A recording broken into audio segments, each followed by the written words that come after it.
The anime begins with the protagonist wielding a sword in an epic manner before facing a group of goblins. He defeats them easily thanks to his great power and speed. The scene changes, and we see a man traveling by carriage being chased by goblins from the forest. Just when he's in serious trouble, a group of warriors suddenly appears and saves him by killing the beasts. Meanwhile, we move to the city where we see our protagonist, who is extremely hungry. He suddenly sees the same group of warriors arriving, the ones who saved the man in the carriage. They look very happy because they leveled up and also got a good amount of loot. Our main character, hearing them talk about defeating goblins, laments that he'll never be able to do something like that, as he's just a useless guy whose stomach won't stop growling, all because of his absurd ability called Gluttony. Later, we see the warriors from before buying new weapons with the loot they earned, but then the Holy Knights arrive, a group made up of the 3 Vlerick brothers. Then we see a man being struck by Sir Hado for supposedly offending him. Memel steps in and reminds the man that the punishment for offending a Holy Knight is death. However, the 3rd member of the group asks them to stop harassing the man and tells him not to let it happen again.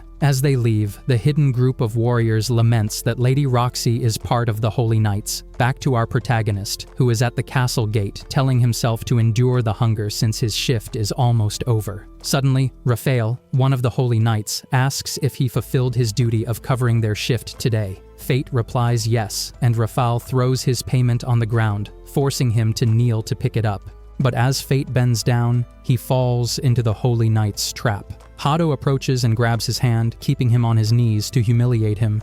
Raphael mocks the sound of his growling stomach, acting as if Fate isn't even fed. Hado, annoyed, accuses him of trying to shame the Vlerick family and punches him. While Fate is being beaten, he tells us that in this world there are privileged and needy people, and the only thing that distinguishes them are the God-given special powers called skills. The knights scold him for slacking off, saying he makes them look bad. When Fate tries to stand up, Hado punches him again to keep him down. Raphael declares that rebels need to be taught a lesson with a heavy hand.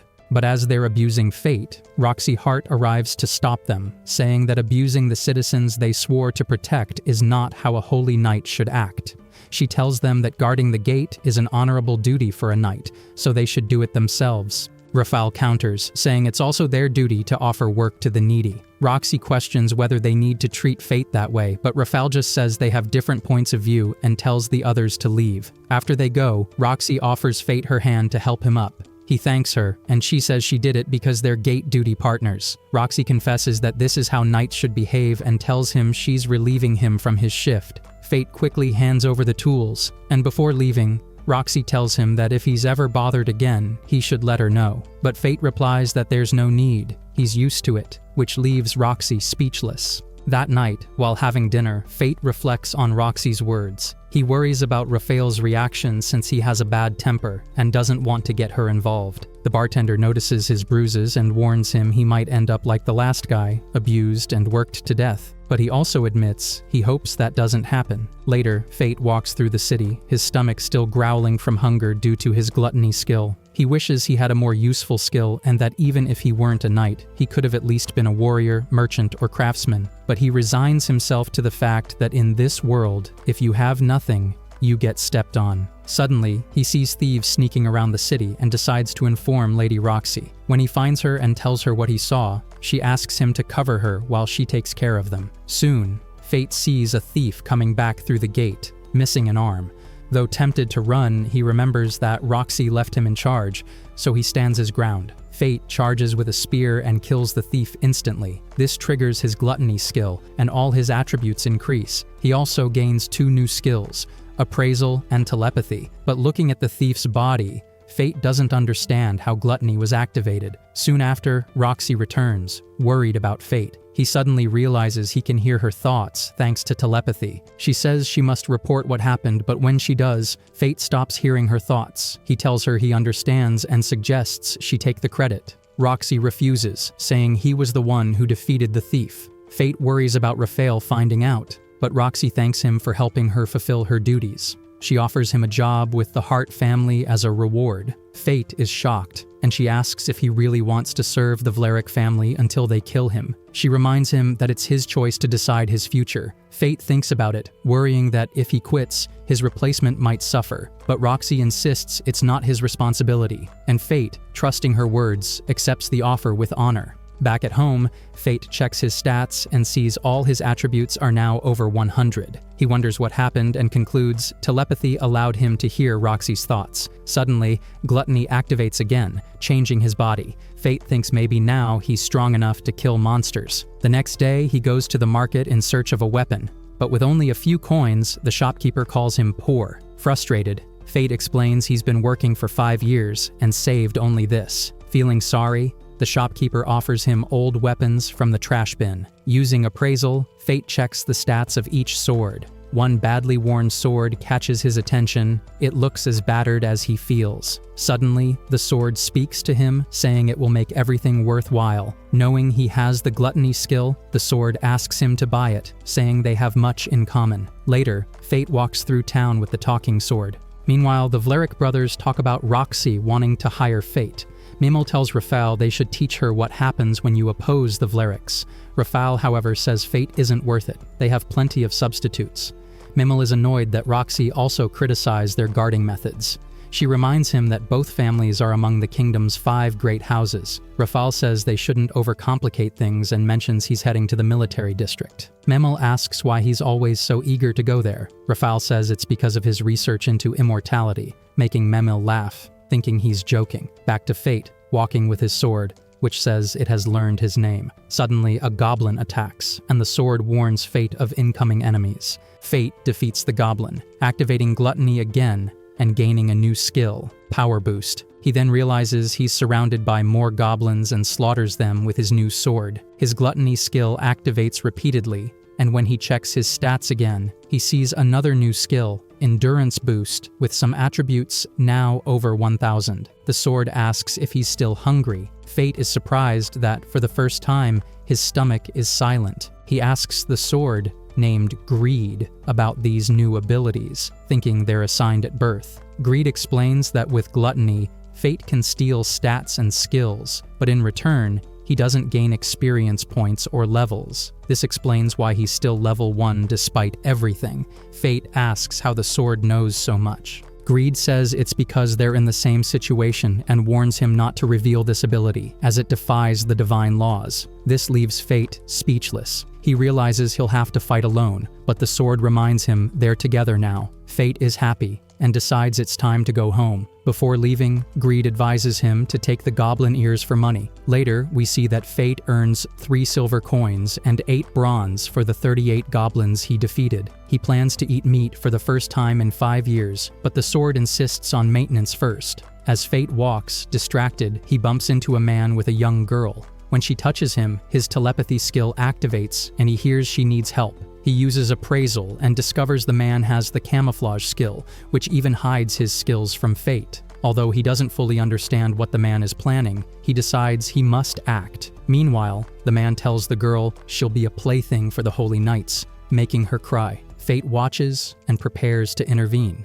We now move to a religious school where the nun in charge of a group of children tells them the story of the origin. She explains that they were all created by Laplace, who, before leaving the world, gifted them with special powers. Then she asks the children if they know what those powers are called, to which they respond, skills. Because they answered correctly, she asks them to give thanks to Laplace for the food they are about to receive. During the meal, all the children enjoy their food, except for one. The nun approaches him. He tells her that Laplace is unfair because holy knights and warriors have amazing skills. However, he ended up with a weak one and believes that's why he was abandoned. When she hears this, the nun explains that back when Laplace still protected the world, there were neither skills nor monsters. So, during that time, everyone was equal. Hearing that, the boy, crying, confesses he wishes he had been born in that era. While he cries, the nun comforts him until they're interrupted by another woman who informs her they still haven't found Sahara. The scene shifts, and we see the man who kidnapped the girl mocking her and telling her to stop making noise. But seeing that his job will take time,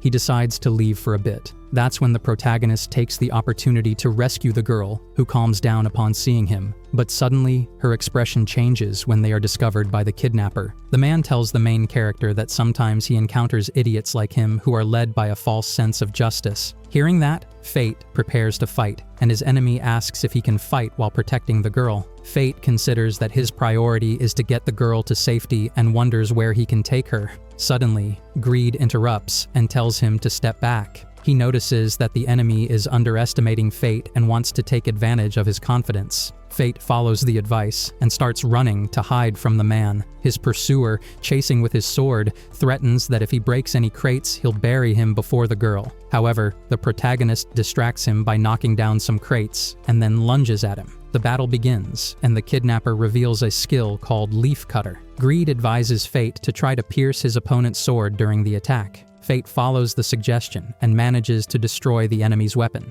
Before finishing him off, he tries to interrogate him about who ordered the kidnapping. As the man refuses to talk, Fate tortures him. He finally reveals that it was Hado Vlarik who sent him. When Fate heard the name, remembers how Hado used to torture him as a child. Later, he rescues the girl, and when they are about to leave, both are hungry. Fate suggests they get something to eat and asks her name. The girl replies her name is Sahara, and they head off in search of food. In the next scene, Fate and Sahara enjoy some meat they bought in town. Sahara is so moved by the taste, since she had never eaten it before, that she cries with joy. Seeing this, Fate offers her his own skewer so she can enjoy it more. After eating, Fate takes the girl back to the orphanage, where one of the nuns was waiting for her. Sahara, now safe, thanks Fate by calling him brother, which surprises him because no one had ever thanked him before. He tells her his skill is not useful, which surprises Sahara, especially when she finds out his skill is hunger. Fate tells her that no matter how hard things get, if she overcomes them, she will find happiness. He remembers that his father once told him the same thing, and it helped him keep going. So he wants to pass that message on to her as well. Fate then checks his stats and discovers he's acquired new abilities. He now has the camouflage skill and the one-handed sword technique. Greed congratulates him for getting his first technical skill, which will allow him to learn secret techniques. This particular one lets him strike twice with a single slash. Fate realizes that if he had been hit by Leafcutter, he might have died. He scolds Greed for not warning him, and Greed responds that he was too busy playing the hero. Fate says he's no hero and wouldn't have risked himself if he had known. As they head home, Greed tells him battles often come down to luck since the strongest doesn't always win. Hearing this, Fate decides he must become stronger to stop depending on luck. Then Greed reminds him that he starts working for the Hart family tomorrow and asks if he plans to go dressed like that. Fate panics, realizing he forgot to buy new clothes. In the next scene, a man tells the bartender that a celestial dragon killed Sir Mason Hart in Galia. Now, Roxy is the heir to the family, and the man wonders how she'll manage to keep the Holy Knights in line. The bartender changes the subject and brings up the protagonist, noting he doesn't show up after work like before. The next day, Fate arrives in new clothes and is amazed by the size of the Holy Knights district. While he's in awe of the houses, Lady Roxy approaches. She had been waiting for him. Roxy asks what's wrong, and Fate says she looks so beautiful that he was left speechless. She blushes and says he should also dress up from time to time. She then compliments his appearance as well. The scene changes. Roxy takes Fate to her father's grave to introduce him. Talking to her father, she says she's confident Fate will help bring peace back to the mansion. Fate asks what happened to him, and Roxy explains he died because of a celestial dragon in Galia. Our main character tells us that Galia is a monster-dominated continent. That's why one of the duties of Holy Knights is to keep them in check. Roxy says it was her family's turn to go this year, and although it's dangerous, deaths are rare. However, a celestial dragon that had been dormant for 1,000 years suddenly emerged. As a result, her father's squad was wiped out. Fate feels sorry and becomes angry, realizing she's still worried about him despite her own loss. Sensing his frustration, Roxy tells him not to worry, as she is now the head of the Hart household. She promises to bring happiness to their home and asks for his help. Fate agrees, saying it would be an honor. She reaches out her hand to seal the promise, but before he can shake it, he hesitates. If he touches her, he might sense her thoughts. As he's thinking of a way to escape the situation, they're interrupted by a maid named Haru. Fate introduces himself, and Haru, staring at him, tells him to behave like a proper heart servant. Later, we see Fate eating meat and enjoying it since he hadn't had any in a long time. This draws the attention of the other servants, who are amazed. In the next scene, Fate is trimming plants, and the other servants tell him to rest. He replies to Oliver that he'll rest as soon as he finishes. Oliver and Minerva ask him not to overwork himself since it's only his first week. Minerva confesses that at first she thought he was a weirdo for talking to his sword. Oliver adds that he also went wild after eating meat, making Fate embarrassed. Fate admits he hadn't eaten it in 5 years and asks for understanding. While they laugh, they hear Fate's stomach growling and are surprised he's still hungry after eating. Fate awkwardly says he's still growing. Suddenly, Haru approaches and tells him Lady Roxy wants to see him. Fate arrives and shares tea with Roxy. She asks if he's gotten used to working there. He doesn't reply. He's too focused on how hungry he feels. She has to call his name several times before getting his attention. Hearing her call him Faye, he remembers his father and apologizes, saying that's what his father used to call him. Fate tells her his father was killed by a monster, to which Roxy replies that hers suffered the same fate. He then asks why she calls him Faye, and she says it's an affectionate nickname. She also says he's now part of her family, which makes Fate blush and ask her to just call him Fate. She refuses, and suddenly notices he's not feeling well. The scene shifts. Fate wakes up in his room and finds a letter from Roxy. In it, she tells him to take the day off and get some rest. Fate asks his sword what's happening. Greed tells him it's too late to ask. Once Gluttony tastes a soul, there's no turning back. The more he devours, the stronger he becomes, which increases his hunger. So now, his fate is to keep consuming souls or die. Fate asks what happens if he doesn't, and Greed says he'll either die or lose control and attack anyone nearby. Realizing this, Fate fears becoming a monster. Greed tells him his eyes now reflect extreme hunger. Fate looks in the mirror and sees his eyes are red. Later, Fate heads in disguise to join the warriors preparing to hunt monsters. He confesses to his sword that the others look appetizing, a sign that hunger impulse has activated. This explains his red eyes and allows him to use his gluttony skill more effectively. Greed says he now has night vision, can track prey by scent, and paralyze weaker enemies. Fate paralyzes and slaughters many goblins, but consuming them isn't enough, so Greed suggests heading to the goblin forest. There he finds stronger enemies that aren't paralyzed by him. Even after killing them, his hunger isn't satisfied. Eventually, after killing a large number, he finally feels full. Fate tells Greed he never wants to feel that way again. Greed suggests hunting monsters regularly to feed Gluttony with souls. As he's about to leave, he encounters the Goblin King, whose skill is regeneration. Greed explains what it does, and Fate decides he wants that ability. He follows the king and finds him eating a human, which disgusts him. Still, he attacks while the goblin is distracted and cuts off its hand. The Goblin King, enraged, launches multiple attacks in retaliation. Fate dodges them all until Greed tells him to stop dodging and fight. Fate charges and manages to defeat the Goblin King, stealing his skill. Afterward, Greed says he can change forms when leveling up, but it will cost attribute points as an offering. He also mentions he can unlock new functions. Fate asks how many points it would cost, and Greed replies, all of them, everything earned since they met. Fate refuses, so Greed threatens to no longer let him wield him. He asks if Fate wants to grow strong alone or become stronger together. Fate says it's not a hard choice and agrees. Greed promises he won't regret it. Finally, Greed transforms into a magic bow and suggests they practice on a goblin spying on them. Fate agrees, but first asks where to get arrows from. Greed says to just pull the bowstring and arrows will appear. Fate does so and finds the arrows home in on their targets, which is incredible. Later, after the hunt, he takes goblin ears to Sahara's orphanage so they can buy food. The next day, the protagonist mistakes Lady Roxy for a stranger, and when he notifies her of her presence, he scares her. He apologizes for not recognizing her and asks if she's heading to the castle dressed like that, but she gets annoyed and admits that now that he's seen her,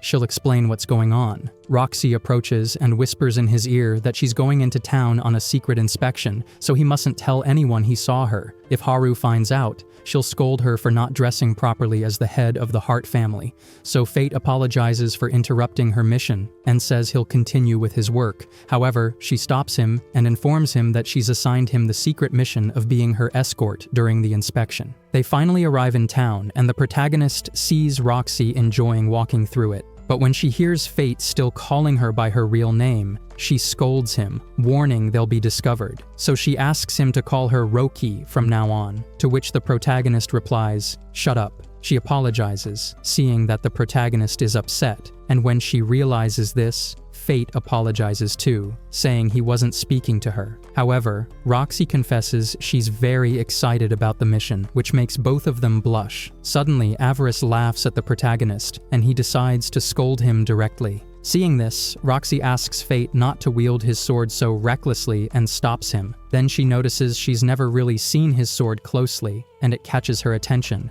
Our main character thinks it's odd that someone without a useful skill would carry one. He then remembers Aerys's words and realizes he mustn't let Roxy discover his ability. But distracted by this, he drops Aerys, and Roxy catches the sword before it falls. She asks the protagonist to show her the sword, and upon inspecting it, she tells Fate it needs maintenance. So she offers to introduce him to the Hart family's blacksmith, but tells him to continue with the mission for now. They then arrive at the market, where some grapes catch Roxy's attention.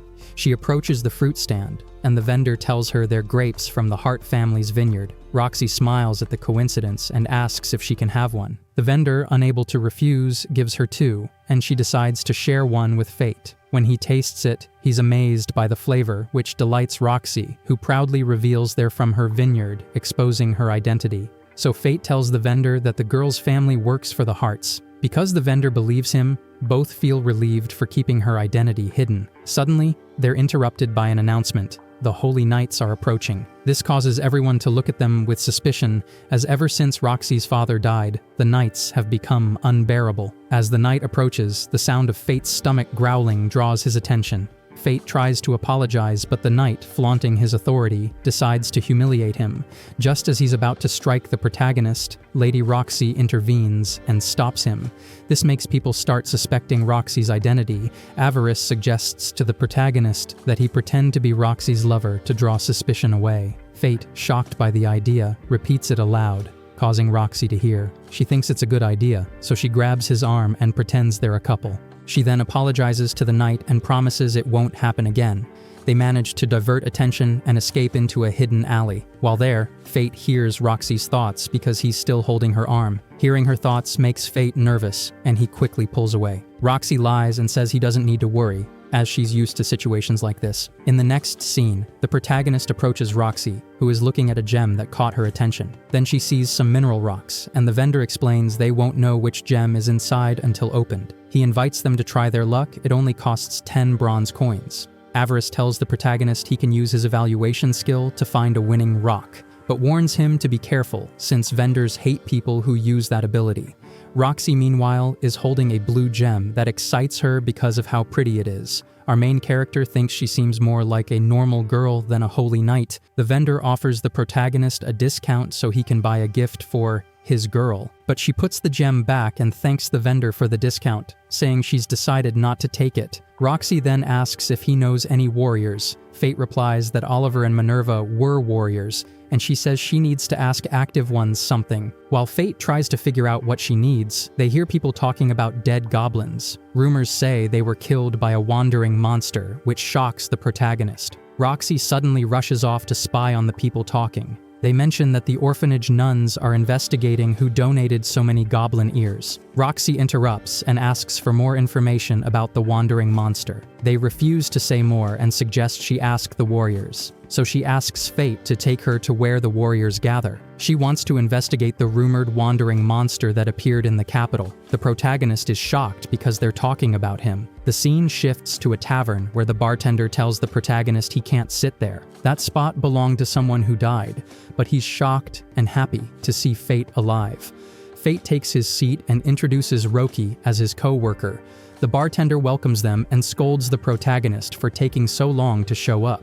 He then jokes that he also returned with a girlfriend, making the protagonist flustered and embarrassed, so much so that they break their cups. Later, the bartender tells them about a warrior who got rich from goblin remains. He went out hunting and found a mountain of corpses with their ears still intact. This catches Roxy's attention. She thinks if a warrior had killed them, he would have taken the loot. So maybe it was a wandering monster that migrated from another region. The bartender thinks that would be bad for business. To trade or buy, people must cross the goblin plains to reach the capital. If there's a mysterious creature around, no one will travel. Fate feels sad because all of this is his fault. Suddenly, Mr. Ad appears and, upon seeing Fate, thinks he's a ghost. But after learning the truth, he sits and chats with everyone. Ad confesses he thinks a lich is behind what's happening. He reveals that due to the danger, the Holy Knights will take action. Roxy is surprised and he assures her it's true, a warrior friend told him. Aerys thinks the protagonist will easily defeat the Holy Knights if needed. But what really worries Fate is Roxy, and then asks why they're so interested in the wandering monster, which makes Roxy nervous. Suddenly, rogue warriors arrive and start harassing Roxy. The protagonist tries to defend her, but she quickly takes down one of them herself. Roxy is forced to reveal her identity to everyone. Everyone is shocked to see her there, and the warriors beg for forgiveness and offer money, which Roxy rejects. She says she's ashamed that people who once vowed to protect now inspire fear. Holy Knights should protect the people and the world, so everyone can laugh together. Roxy says she shares that dream with her father, and everyone is moved. Fate thinks that until her dream comes true, he'll follow her. The scene shifts, and the protagonist brings Aerys to the Hart family's blacksmith. Later, as they walk through the city, they thank each other for their help during the day. Then Fate asks why she didn't know about the wandering monster hunt. Roxy, visibly saddened, says the Vlerick family was put in charge and didn't bother to inform her. Then they find Hado bothering a child, so Roxy demands he leave him alone. But Memil claims they're just guarding a lost child, which Roxy doesn't believe. She asks the protagonist to help the boy and tells the Vlericks she'll take responsibility. Then she angrily asks Rafal why she wasn't informed about the hunt. He replies that he thought she'd be too preoccupied mourning her father. She says that's fine. The Vlericks prepare to leave, and Hado tells the protagonist he should act like the scum he is.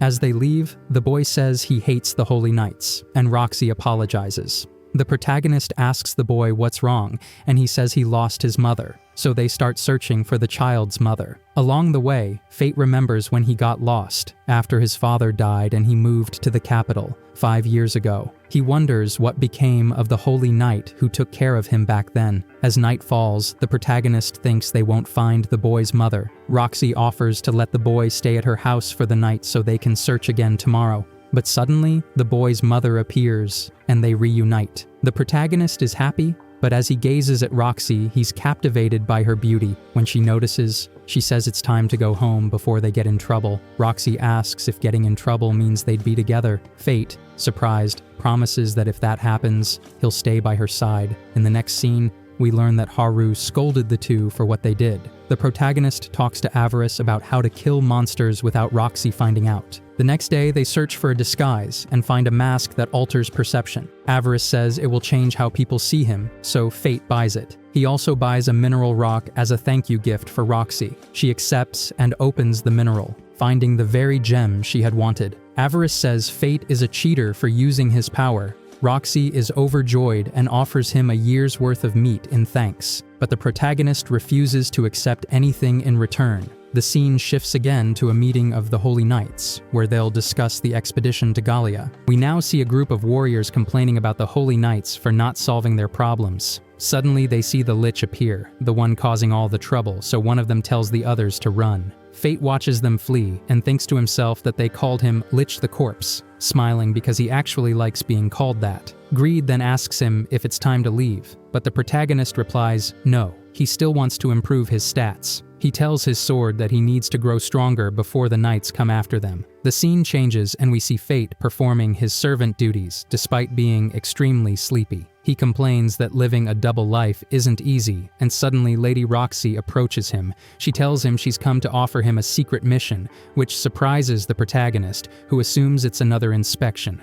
But in reality, Roxy takes him to the Hart family lands, where they see vast grape plantations. She admits that after seeing the grapes in the market, she wanted to bring him to the fields to see them up close. Eventually, they arrive at Roxy's home where her mother welcomes them, despite saying it wasn't necessary. Her mother says she just felt much better than usual today. She then asks who the protagonist is, and Roxy explains that he's a servant she brought to introduce to everyone. Our main character, embarrassed, introduces himself to Roxy's mother, who says it's an honor to meet him and warmly welcomes him. Then she invites him closer to ask if he likes her daughter, something that makes Roxy blush. The protagonist is caught off guard by the question and thinks it was very sudden, but seeing her daughter's embarrassment, Aisha explains that she only asked to understand how Roxy is as a superior. The two youngsters are relieved. It wasn't the question they feared. Fate then kneels and tells Aisha that Roxy means a lot to him, and if permitted, he would gladly give his life to serve her. This moves both Roxy and her mother, who are visibly touched. Embarrassed,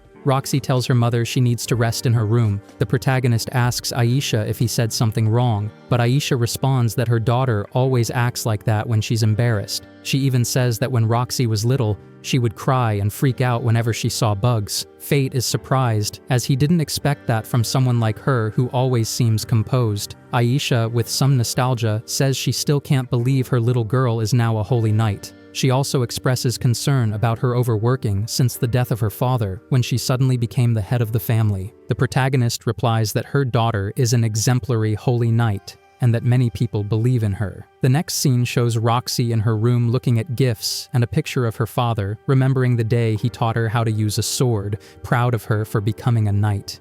She recalls telling him that she wanted to be like him and laugh alongside others.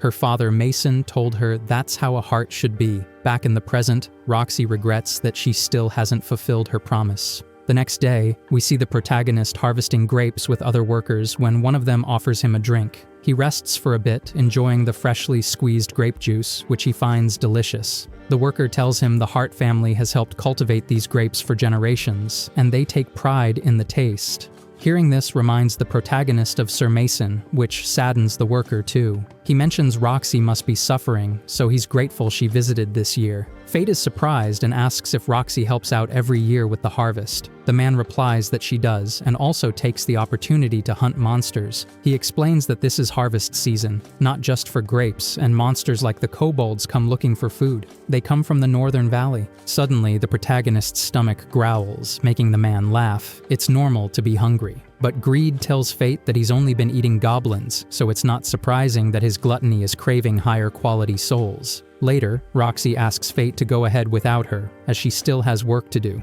On his way back, he meets a girl he doesn't recognize. As she walks past, he notices she has eyes just like his. He tries to assess her stats with his appraisal ability, but fails. She interrupts him and asks if it's too soon, to which he replies that he doesn't know what she's talking about. She tells him she came to hunt kobolds, but now leaves them to him. Before leaving, she says he owes her one for next time. Fate, confused, asks his sword who she is. Greed says he doesn't know, and the protagonist is surprised because Greed usually talks a lot. Greed defends himself, saying there are things he doesn't know either. Later, Roxy joins Fate and asks him to carry half of what they harvested. She explains she was delivering grapes. She sees the girl from earlier and says she might have seen her in Galia. Fate asks if Galia wasn't destroyed, and she says yes. She believes so. She adds that Galia was a great military power 4,000 years ago until it was overrun by monsters. Fate says there must have been survivors. Roxy replies she's never seen a pureblood from Galia before. She then asks the protagonist to return home.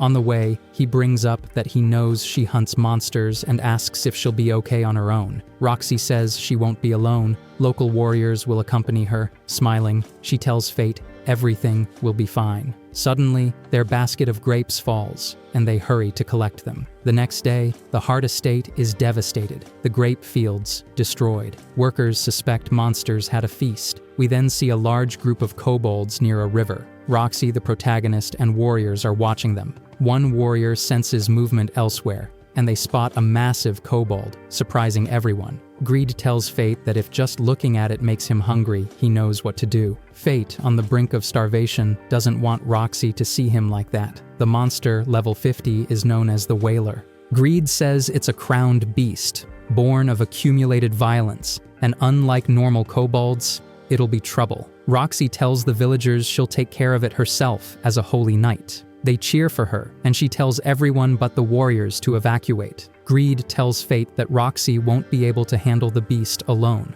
A warrior tells Roxy they need until tomorrow to prepare. Fate thinks the monster is too much for him, but he can't ignore what's happening or let Roxy die. That night, Fate goes alone to hunt the crowned kobold. Greed mocks him for trying to be a hero again. From a height, they observe the monster's guards. Fate plans to fight with insatiable hunger. He draws his bow and fires the first arrow. He slaughters the kobolds to gain levels and skills. But checking his stats, he still feels unprepared for the boss fight. He keeps killing until he must face the beast head-on. He shoots an arrow, but the monster catches it with its hand. Greed tells him to get closer and fight together. When Fate approaches, the beast unleashes its special move, Calamitous Blow, able to shatter armor and organs. Fate retreats, and another kobold attacks, injuring him.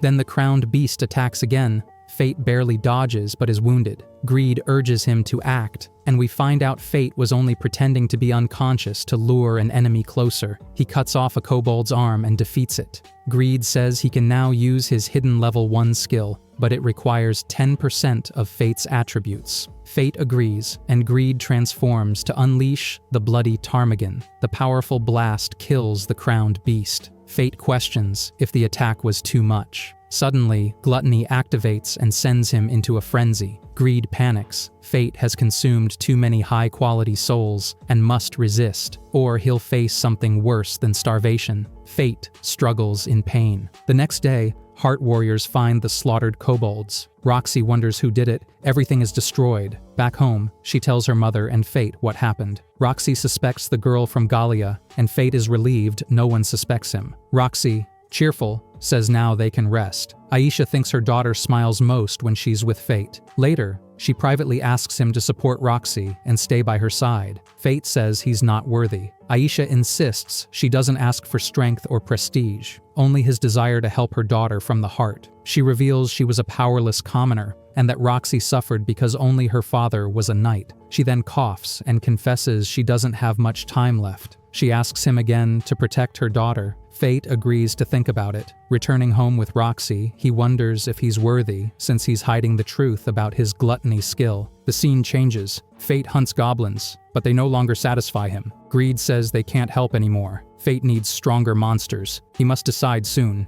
He's running out of time. The next day, covering his eyes, he heads to the tavern, thinking he's unworthy of Roxy. Suddenly Ad enters, saying Sir Hado will hunt the lich known as Corpse. Fate is shocking. The barman says Hado is just looking for easy glory to avoid the Galia expedition. Fate is surprised there's already another expedition planned. Sir Mason just died. Ad says a decision will be made soon, and hopes it's not the worst-case scenario. Later, the Holy Knights gather for orders. Roxy visits her father's grave to tell him she's been assigned to Galia. She prays for his protection. Fate appears and begs her not to go. She might never return, but Roxy turns away, saying she must leave. Greed says the Hart family is a nuisance to the Vleriks and others. He overheard that they planned the expedition to get rid of her. This infuriates Fate. Meanwhile, the Vleriks celebrate finally getting rid of Roxy. Memil tells Hado to take care of the rest. He asks if she and Rafal are going to Tenburn. Memil says it's for research, not pleasure. Hado asks if it's about immortality. Rafal dodges the question, but says she's counting on him to handle the lich. Finally, we see Fate in disguise,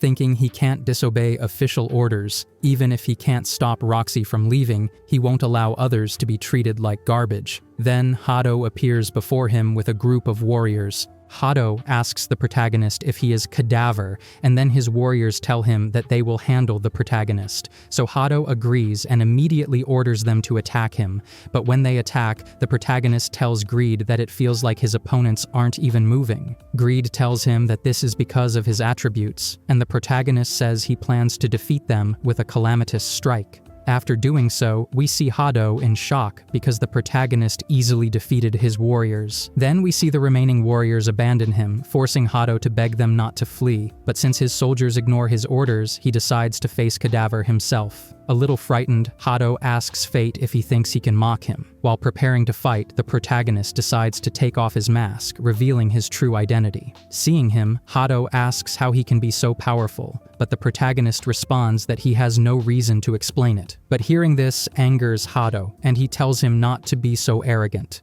He then tries to intimidate Fate, asking if he knows who he is and reminding him that he is the second son of the Vlerick family. After hearing that, Fate, visibly annoyed, demands to see these so-called Holy Knight powers. Meanwhile, the protagonist analyzes Hado and sees that he has the Sacred Sword technique, which allows him to be a Holy Knight. He then wonders how Hado managed to learn it. After seeing Hado's attributes, our main character asks his sword if it can break a sacred sword.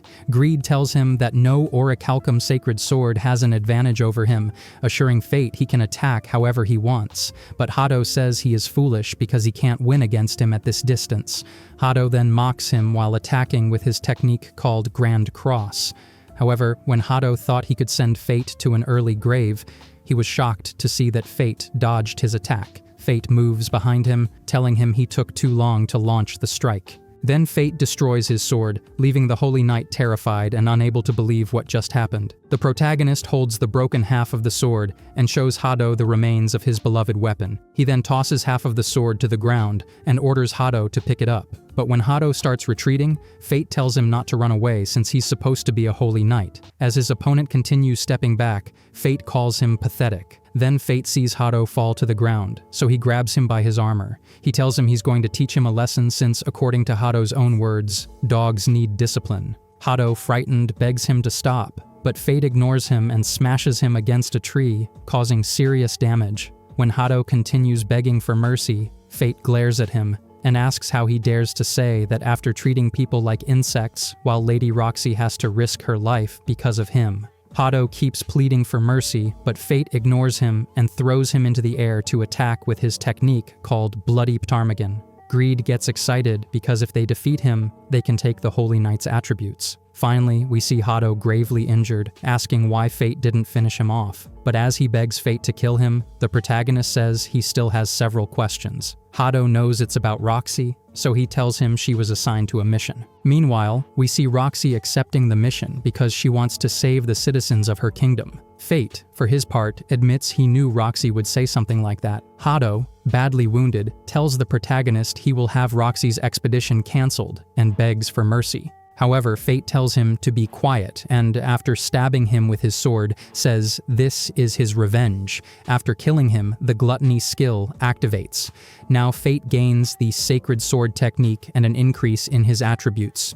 Greed, realizing what technique he acquired, tells him he is now a Holy Knight. But the protagonist replies that the capital would never accept something like that, and besides, he doesn't want it. Greed admits he expected that answer and then tells him he can now access his second level. When hearing this, Fate immediately gives him permission to take his attributes because he despises having anything from Hado. As a result, Greed accesses his second level, showing the protagonist he can now transform into a giant scythe. He also explains that its blade is cursed and can cut through anything. Fate, hearing this, says he wishes he could cut off Roxy's trip to Galia at the root. The scene shifts, and we see Roxy preparing to leave for Galia. Before departing, she asks her servants not to look so gloomy because the 3 years she'll be in Galia will pass quickly. She then asks Haru to handle everything in her absence, which Haru accepts. After that, she approaches Fate, who looks very sad, and assures him they will see each other again. The protagonist changes his expression and tells Roxy to take care of herself, promising they will meet again. Finally, we see Roxy leaving, and later, Haru gives the protagonist a letter of recommendation that Roxy left for him. Haru tells him that with this, some mansion owner might hire him, keeping him out of Lerick's reach. Fate, seeing the letter, thinks about how Roxy worried about him until the very end and tells Haru he can't accept it. He plans to continue his path as a warrior. The scene changes, and we see Fate telling his sword that if he can prevent Roxy from going to Galia, he will have to support her. Then we see Oliver and Minerva saying goodbye to the protagonist, telling him he can come back whenever he wants. We also learn that Haru paid Fate for his time working there, which surprises him because it's a lot. After saying goodbye to everyone, Fate begins his journey to Galia to protect Roxy. Elsewhere, we see Roxy giving a speech to many important people. She tells them she will take her father's position and head to the border to defeat the awakened divine dragon so she can protect the royal capital Seaffort and all its people. Hearing this, the soldiers and citizens cheer for her. Next, Miria approaches Roxy, saying she will be by her side wherever she goes. They are interrupted by another warrior that, when hearing that Miria volunteered, says he did too. He introduces himself as Mugan, to which Miria replies that she knows he only wants to see the divine dragon, since he's a reckless man looking for a chance to test himself. Mugan admits she's right, because all warriors want to see how far their strength can go. Miria gets annoyed at his arrogance, and Roxy scolds her because she shouldn't behave like that. Mugan then says he volunteered because of Sir Mason, having once served under his command. He also confesses that, even if it sounds arrogant, he would like to avenge him. Roxy thanks him and asks if his family opposes him going to Galia. He says his daughter Rain only asked him for relics from that place because they descend from a long line of scholars. The scene changes, and we see Rain being told about the lich called Cadaver.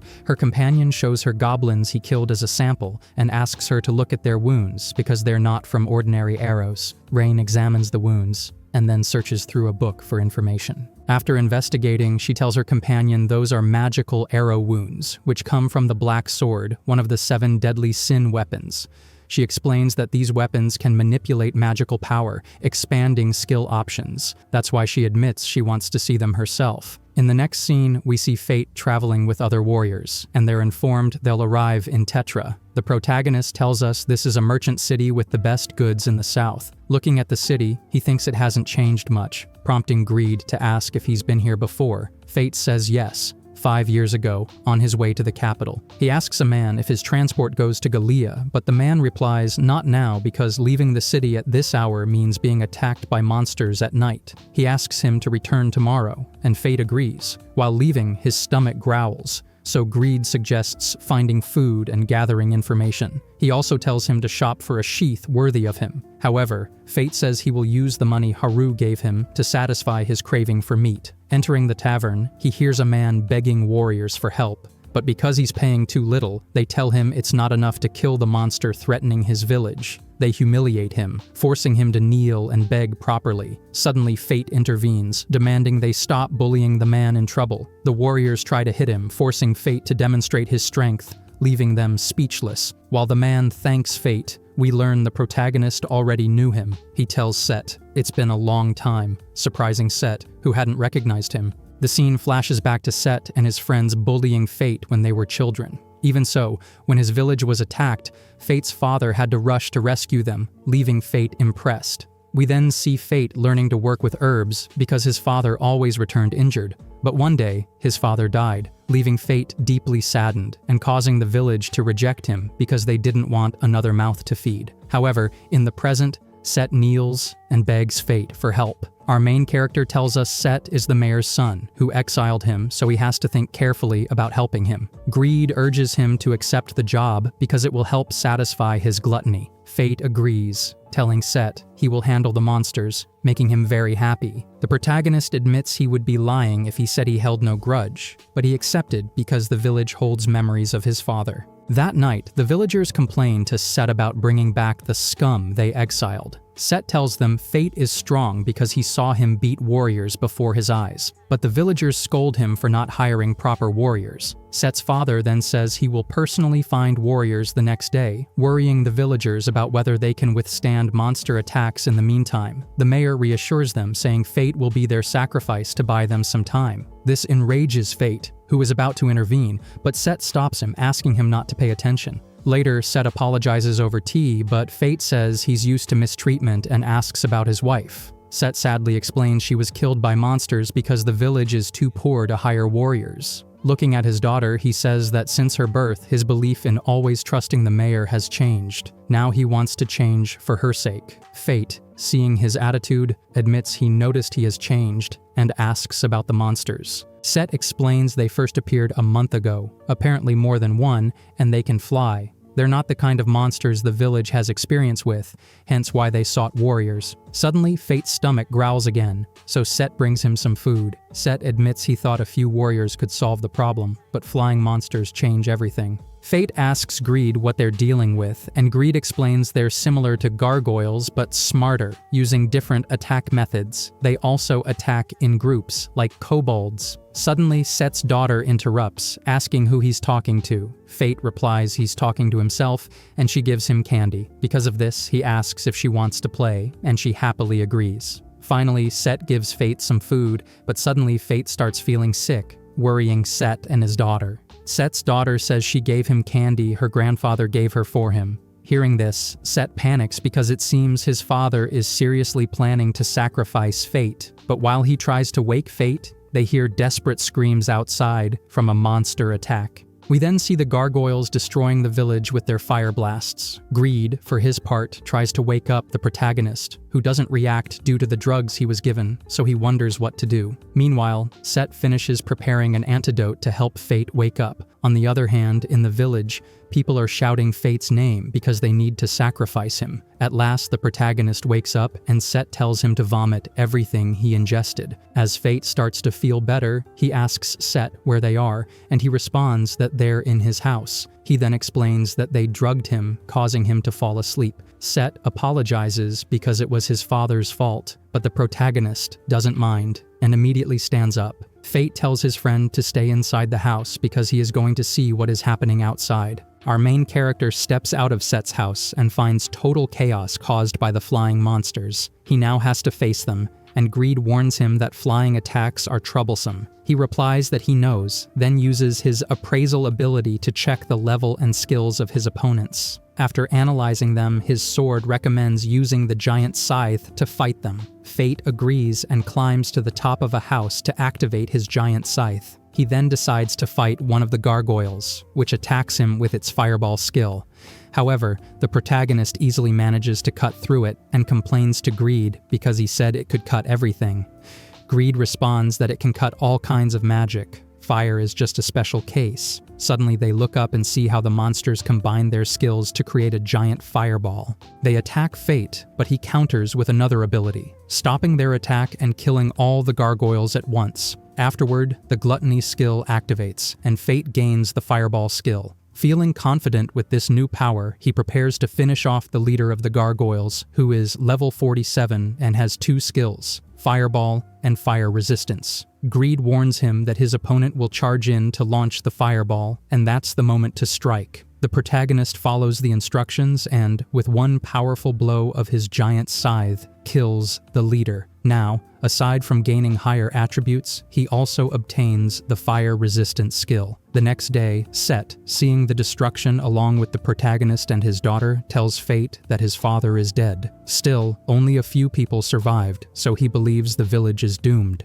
When he heard this, Fate uses his abilities to check for anything useful, but finds nothing. Looking at the ground, he notices it's infertile, so farming is impossible. Seeing this, Set asks if he knows how to use appraisal. Fate confirms it, and Set wonders why he became a warrior instead of living off such a skill. Fate thinks about how gluttony is a skill that defies divine law and answers that he has no choice but to fight, which surprises Set. Set says he'll look for work in the city to support his daughter.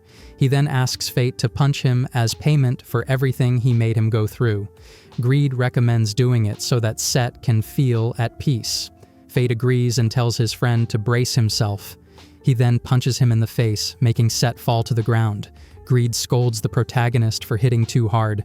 With tears in his eyes, Set thanks Fate for punching him. Finally, the protagonist says goodbye, asking him to take care of his daughter. Set promises to do so and tells Fate to take care of himself too. The scene changes, and we see Fate visiting his parents' grave, lamenting the village's destruction. Still, he knows the memories with his father won't disappear. He promises his father that from now on, everything will be fine. The scene shifts to Roxy, who is nearing Lanchester territory. She tells her companions that they'll resupply upon arrival. Mugan warns her to be careful with Lanchester's lord, but when she asks why, he says she'll soon find out, prompting Miria to scold him for being so secretive. Meanwhile, the protagonist is being scolded for yawning too much and not guarding the carriage properly.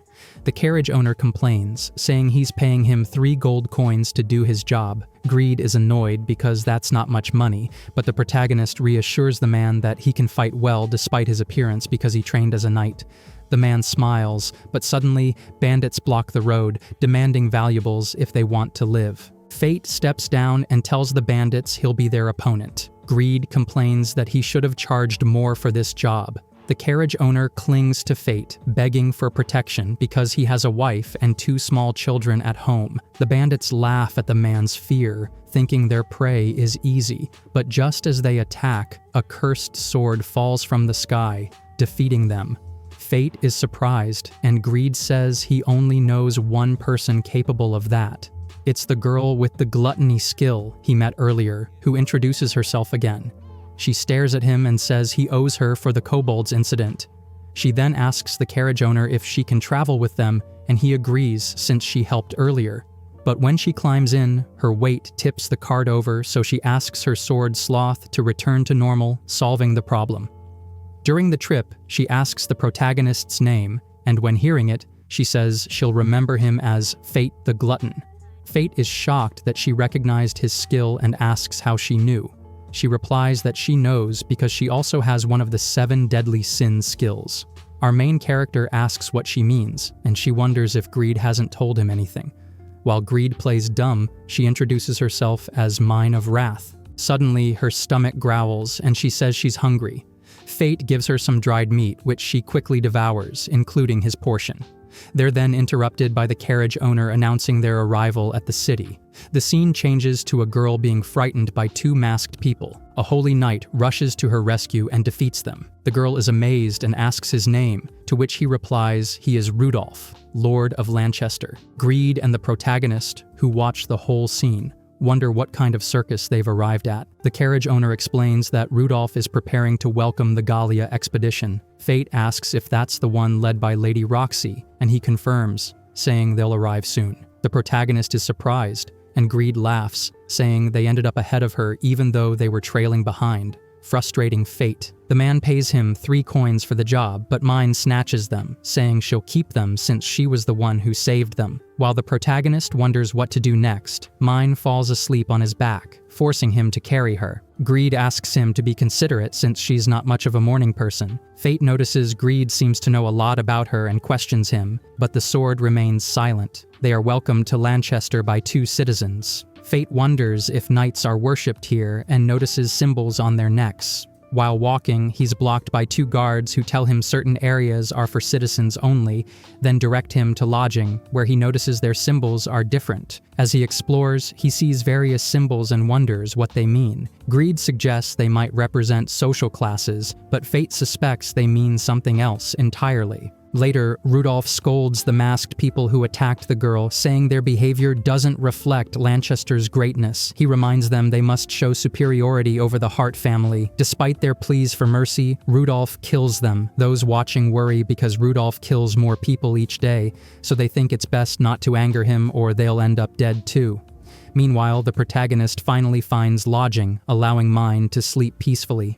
Greed admits he didn't expect to see her alive, so Fate asks how he knows her. Greed replies they are old acquaintances, like with Sloth, another sin weapon. Fate then asks about sin skills, and Greed explains that gluttony, wrath, greed, sloth, lust, envy, and pride are skills that defy divine law, earning them the title 7 Deadly Sin Skills. Among them, gluttony is the most sinful because it can overturn the divine leveling system. Fate finally understands why. Once gluttony tasted a soul, there was no turning back. Greed says everyone pays one way or another, just like mine does. Fate wonders why this happened to him, thinking the gods mocked him, giving him what seemed like a useless skill that only made him hungry, which forced him to kill to survive. He questions what good there is in such power. Greed warns that such sentimentality will one day cost him his life, because if his mind is weak, gluttony will take control, so he must be strong to resist. The key, Greed says, is staying on the verge of starvation. That night, Greed advises him not to satisfy gluttony all at once, but to do it gradually. They then fight a Sandman, which Greed suggests using to test control. Fate combines Fireball with his arrow, creating a more powerful attack, defeating it, and triggering gluttony. Greed tells him to endure because there are more Sandmen nearby. Fate tries to resist the urge to kill them all. Meanwhile, Mine wakes up hungry, searching for food. On her way back, she sees a poster promising a reward for defeating the sand golem. A man explains that even Rudolph couldn't defeat it, and if it isn't killed, death awaits them all. Fate keeps fighting Sandmen, and Greed praises him for learning quickly. The protagonist says it feels like drinking a drop of water in a desert. Greed says it's time to satisfy Gluttony before it drives him insane. Sensing a crowned beast nearby, Fate decides to hunt it as his main course. We see a group of warriors struggling against the sand golem, considering fleeing. Suddenly, a mysterious warrior, Fate, attacks from behind, claiming the monster as his own. Despite warnings about the danger, he uses appraisal and finds its level 60 with the sandstorm skill. He shoots a fire arrow, but the monster defends with sandstorm. Fate activates his giant scythe, cutting through the storm and killing the monster. When the monster's core tries to escape, Fate asks Greed to keep 10% of his power for Bloody Ptarmigan, but Greed demands 20%, and Fate agrees, adding fire to the attack. Together, they finish the crowned beast, gaining the sandstorm skill. After the battle, they feel they may have overdone it. The other warriors approach, impressed since they'd never seen anyone fight like that. They laugh at his grim outfit, but their leader, Bard, thanks him and introduces himself. Hearing the name Cadaver surprises him. The next day, Fate finds Mine naked in the room. She says she isn't embarrassed and accuses him of having a dirty mind. He promises he's not thinking that way. Later, she says she'll hunt the sand golem, but Fate tells her he already defeated it. Angry at losing her reward, she listens as Fate offers her half the bounty. Together, they collect 100 coins for defeating the sand golem. Seeing his cadaver mask, Mine says it's ugly. Fate says he had to wear it since he fought as Cadaver. Suddenly, Rudolph shows up demanding Fate fight under his command. Fate asks what's going on, and Rudolph replies that no one can refuse a holy knight. Mine steps in, saying she won't let him take Fate because she found him first.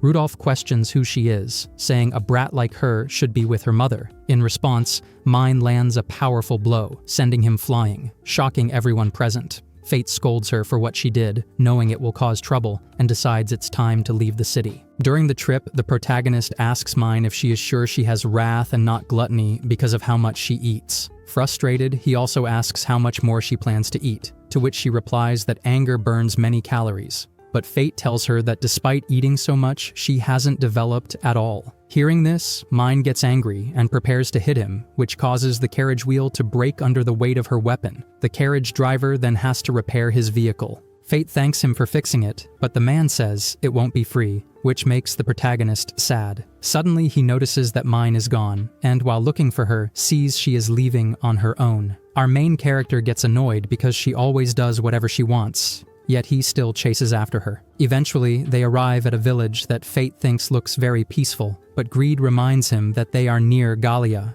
which means monsters are always a threat. Because of that, he believes someone powerful must be protecting this village, and Fate agrees. Fate then asks about the castle they see in the distance, and Greed tells him it's Hausen Castle. The protagonist says he thought Seaffort was the only one with a castle around here. They then see a warrior, and Fate asks if he knows where the village chief is, because they need a place to stay for a while. The warrior turns around and tells them he's the one in charge of the village. Greed notices the man has a holy sword and is surprised. Fate asks his sword if that man is a holy knight, and Greed answers that he must be the one protecting the village. The man approaches Fate and says that if they want to stay, they must first cross swords with him. So Fate uses his appraisal skill, and the man, noticing it, stops him from using it further. He then says he's surprised that Fate is level 1 with attributes of over 2 million. The protagonist is shocked to realize he didn't notice when his opponent used appraisal on him. The Holy Knight then very seriously asks if they will start fighting or not. Fate gets ready and begins the battle,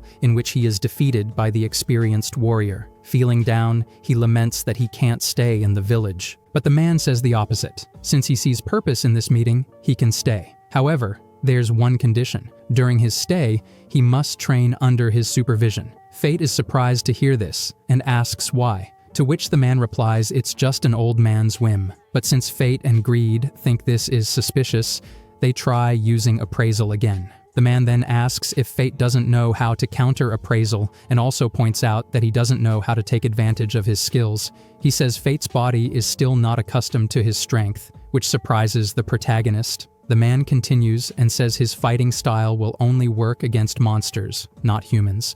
That's why he thinks there's nothing to lose if they train together.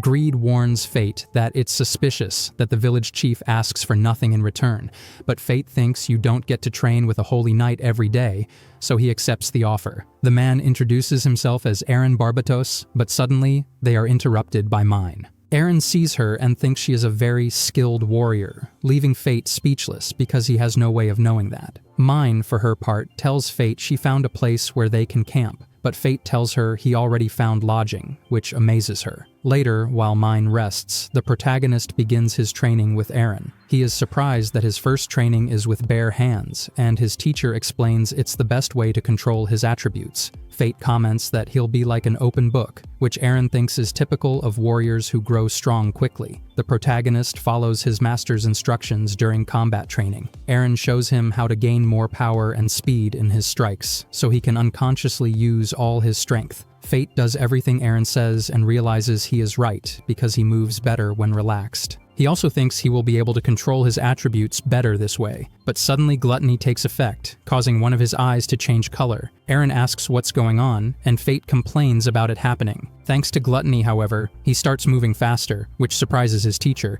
so Aaron decides to show him what he can do, and Fate manages to dodge his attacks thanks to Gluttony. Greed, noticing how Fate is moving, congratulates him for doing wonderfully even while hungry. Later, after training, Aaron tells Fate that the next day they will train in a real battle. But when Fate tries to return home, he senses the smell of a monster coming from the castle. Suddenly, he hears Aaron shouting, so he rushes to him. But when he enters the house, he finds Mine sleeping after eating all the food. Fate apologizes for what his friend did, and his master says it doesn't matter. He then explains that he now has to go distribute food among the villagers. Fate, looking at Mine, gets angry because she causes trouble when he is starving, so he draws on Mine's face, even though Greed warns him not to. Meanwhile, Aaron looks at the castle with nostalgia. Later, Fate notices a picture of Aaron with his family, and Greed says Aaron's son looks like him. He realizes there may be a reason Aaron is in charge of this remote village. The next day, Aaron asks Fate to try to deflect his attack with a wooden stick as training.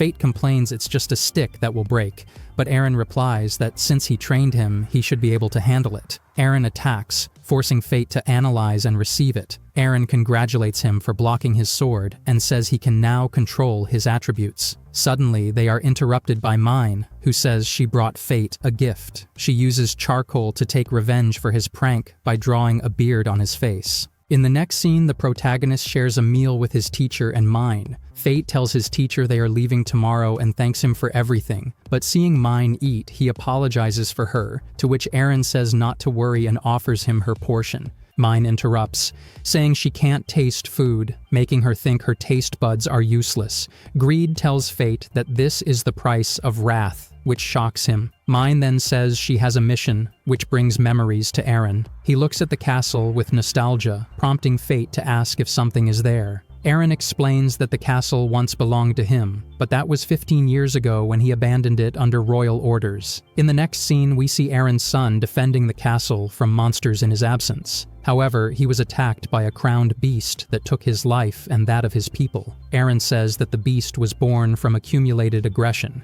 Since that day, Hausen Castle has been the genesis of death. He laments that his family is still in its clutches. Suddenly, Gluttony affects Fate, forcing him to step outside. He looks at the castle, and Aaron, realizing he wants to go there, offers to join him, saying this is his chance to lay his past to rest. Mine assures them she will watch the village, but only for 50 gold coins. The scene changes, and we see the castle glowing as warriors outside are slaughtered. Aaron is surprised to see Fate's magical arrows, which also have a petrifying sandstorm effect. His teacher tells him that's a complex technique that even stopped being studied in the capital. They continue advancing into the castle, encountering many skeletal warriors along the way. Aaron and Fate defeat them easily and reach the castle's interior. Climbing the stairs, they arrive at a room where Aaron sees his family still alive, shocking him. His wife Diana and son Luke say they have been waiting for him for a long time.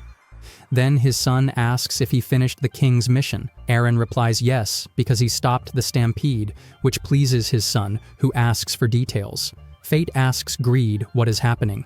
Greed answers that despite appearing alive, they aren't. It's an illusionary spell. The protagonist worries everything is fake and, watching Eren talk to his family, notices his son plans to attack. But before he can warn him, Eren blocks the attack and proudly tells his son he became stronger. Luke says he had to do it to protect the castle in his absence, and complains that he abandoned them for years. He criticizes his father for caring only about work and suddenly returning with the intent to kill them. Fate tells his teacher he can break illusions and activates the Black Scythe, but Greed warns that breaking skill effects would also destroy them, and the souls consumed by gluttony can't pass on to the afterlife, leaving them trapped in eternal torment. This makes Fate decide he can't do it. Meanwhile, Eren keeps fighting and asks Fate to let him handle his family. Our main character agrees and says he will go after the Lord Lich responsible for all this. He reaches a room filled with the stench of his enemy and fires an arrow at its location. Fate uses appraisal and discovers it is level 100 with over 1,000,000 attributes. He tries to fight it, remembering Eren's teachings, but even though he wounds the Lord Lich, the monster uses corpse control powers to shield itself. Fate hears the controlled corpses begging for help, so he hesitates to attack them. Suddenly, Greed warns he's being attacked from behind, but the corpses drop to the ground, disabled by Eren, who apologizes for arriving late. He says he will cut their tendons to immobilize them. Eren sees his wife's body, which repeats the last words she told him before he left. He recalls how his wife and son didn't agree with him taking such a dangerous mission, but he reassured them and promised he would return after dealing with the monster. Now he believes that if he had returned sooner, things might have been different, but since it's impossible, all he can do is end their suffering. Eren uses his Grand Cross skill to counter Lord Lich's powers. Fate sees it won't be enough and wonders how to help until he notices Eren's son's sword. He picks it up and shows his teacher he can help, which surprises Eren, who tells him to join their swords to amplify the Grand Cross attack. Together, they finally kill the Lord Lich. The scene changes, showing Eren holding his family's bodies. He apologizes for making them wait so long, and suddenly their souls appear, surprising Fate. Luke tells his father it wasn't his fault, and Diana adds that he saved them. Eren laments and says he wishes he had decided sooner, correcting himself to say he never should have left them, since they were more important than any order, yet they suffered because of it. Eren promises to live to honor their memory and gives Luke a keepsake, hugging them all. But the Lord Lich, still alive, tries to attack Eren. However, Fate stops it and activates his gluttony skill because he doesn't want anyone disturbing his master. This causes him great pain in his eye as a sign gluttony was satiated. Finally, Eren says goodbye to his family, telling them to go ahead and wait for him. He plans to join them when he's done with his duties. Later, Fate is shocked to hear his master exceeded his limits. Eren says it was from fighting alongside him, and Greed confirms it. Eren then says he has to leave to defeat a horde of monsters. Seeing the number of skeletons left, Fate suggests they compete to see who kills more. The scene changes, showing the two of them returning at dawn, angering Mine for taking so long. Eren gives her a bag full of coins for waiting so long. Mine touches the bag and says they need money to rebuild the village, adding that money never lies, something Fate will learn if he lives long enough. Eren then remembers where he had seen her before. 50 years ago, when monsters attacked the village, he saw her there. Fate is shocked to hear it was 50 years ago, and Eren says she looks the same. Mine congratulates him for his good eye and says that after a millennium of training, he might match her. Eren and Fate say that was harsh, but she insists because humans have limits. Eren asks what she is, and Mine answers, she's just a ghost that can't die. In the next scene, Eren tells Fate that his eyes are back to normal. Fate explains he has a problem that forces him to kill monsters often, or else his eyes turn red. After hearing this, Eren asks him to return to this place once he finishes everything, because he has something for him. Elsewhere, we see the Vlarik brothers finding the Philosopher's Stone, which can heal diseases and injuries. Memil tells Raphael that perhaps immortality isn't so far off. Suddenly, a servant interrupts, saying Hado was defeated. He tells them that according to witnesses, Cadaver is not a monster, but just a warrior. Raphael gets angry, wondering about Cadaver's true identity. In the next scene, we move alongside Lady Roxy, who continues her journey toward Galia. When Miria asks how much farther they need to travel, Roxy tells her they are already near the border. They finally arrive at Hausen, where Miria is surprised to see the large castle in the village. Roxy explains that this place is the capital of Barbados and that Sir Aaron used to live in that castle. But she also mentions that, according to the latest information she had, the castle is now inhabited by a Lord Lich who made it his own. The group then approaches the castle, where Lady Roxy tells her companions that she doesn't sense any monsters. Mugen responds that it seems the castle was recently liberated, and then Aaron arrives to welcome them.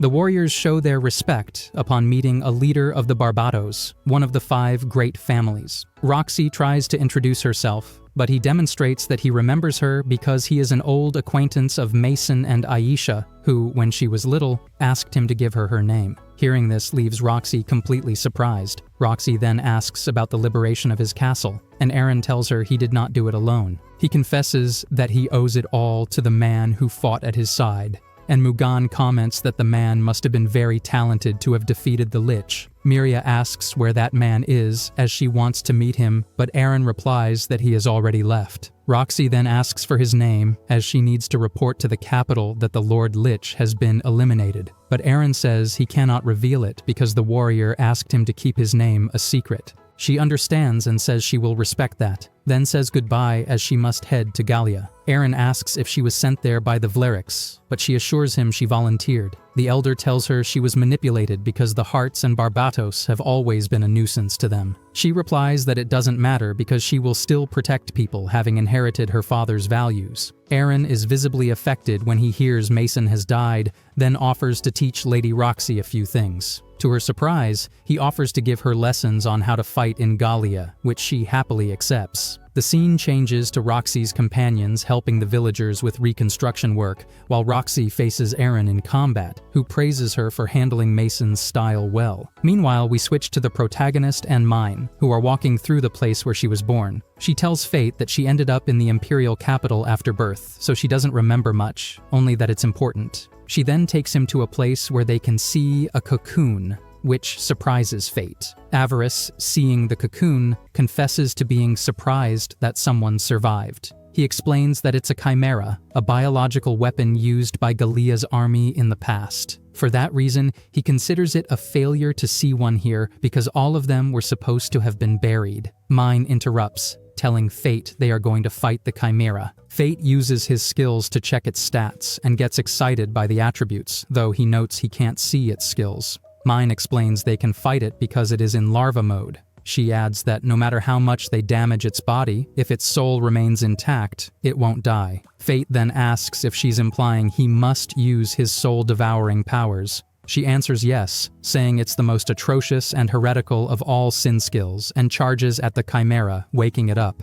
Our main character notices there's a person inside the chimera's body and is shocked to see it has the same eyes. Aerys warns him not to keep looking or he won't be able to move. Mine explains that the person is the chimera's core and must be destroyed. Fate disagrees, arguing that devouring its soul will cause the person to suffer eternally. But Mine insists he not be deceived by appearances because it's only a monster with a human shell. Suddenly, the chimera launches a devastating lava attack, forcing them to flee. Mine tells Fate to fall back, then shows him how she blocks the chimera's attack. She instructs him to split up so they can attack from different sides, which Fate agrees to. They manage to damage the monster, but are shocked when it regenerates. Aerys explains that a chimera is a weapon capable of fighting without support. While Fate wonders how to defeat it, he sees Mine striking harder and harder. His sword explains that Sloth gets stronger with each strike, but at the cost of speed. The chimera lets out a loud roar, revealing it is undergoing metamorphosis. Mine tells Fate to stand behind her, but he decides he wants to change and show his own strength instead of always being protected. He tells Mine he will enter semi-starvation mode, and she warns that Gluttony could take over him.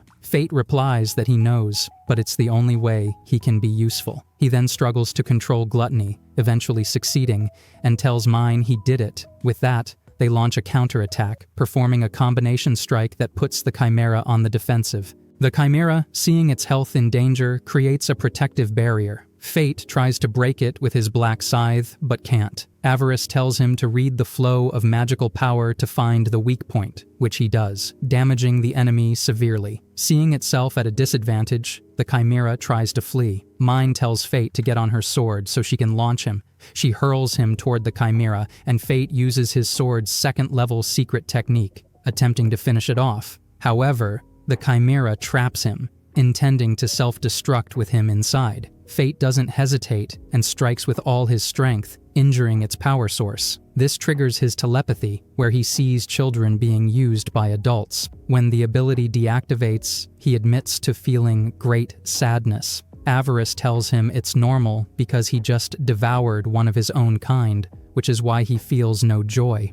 We then see Mine saying goodbye to the chimera, which she had forgotten about after so many years. She sadly explains that anyone who becomes a chimera must always be killed, or they will cause destruction. Thinking it could happen to him too, Fate begs Mine to kill him without hesitation if he ever loses control. She hugs him and promises she will. Later, Fate tells Mine he will go to Babylonia, and she reminds him to keep his promise to build a village. She also warns him that they may never see each other again because he will die first. The protagonist is shocked to hear this, and, because leveling up reset his attributes, asks her to help him raise them again. In the next scene, Fate arrives at Babylonia, a stronghold between the kingdom and Galia. When they enter, he is shocked to see everything costs 5 times more than in the capital. Suddenly, he hears that the new Lord of Babylonia has arrived, making Fate nervous when he sees Roxy. The scene changes, and the protagonist tells us that this city gathers many warriors of different types and specialties.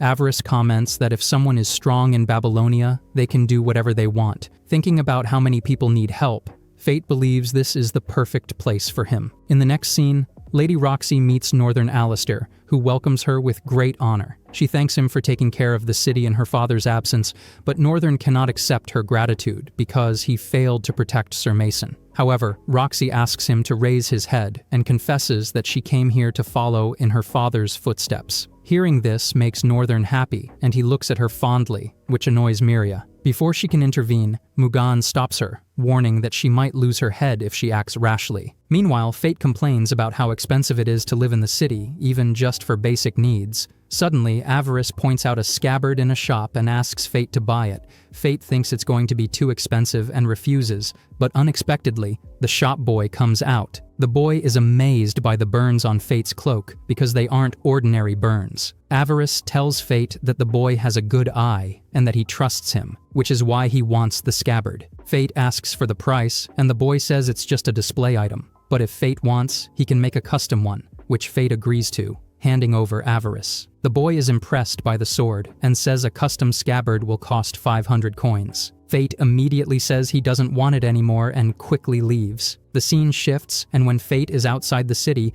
a group of warriors invites him to join them. He refuses because he prefers to work alone, which intimidates the warriors because of his appearance. Fate decides to improve his image and goes out to hunt beasts to earn more coins. He finally reaches Galia and complains about the foul smell caused by the corpses. Suddenly, he encounters some mushroom spores, and Aerys warns him not to breathe them because they are toxic. Fate hurries to get out, but Aerys warns of an incoming stampede of 50 orcs. Aerys tells him that orcs are intelligent and likely to coordinate their attacks, so he should fight them as if they were humans. Hearing this, Fate prepares to apply what he learned from Eren. However, before he can attack, the warriors from earlier rush ahead. Aerys scolds him and orders him to deal with the orcs so they can afford the scabbard. Fate doesn't want to disrespect the warriors, but then another group of orcs attacks, so he decides to take them all down on his own. Using Aerys's 3rd level, Fate stops the orcs' attacks and follows his sword's instructions to charge at them. He ends up destroying all the orcs in his path using only the shield.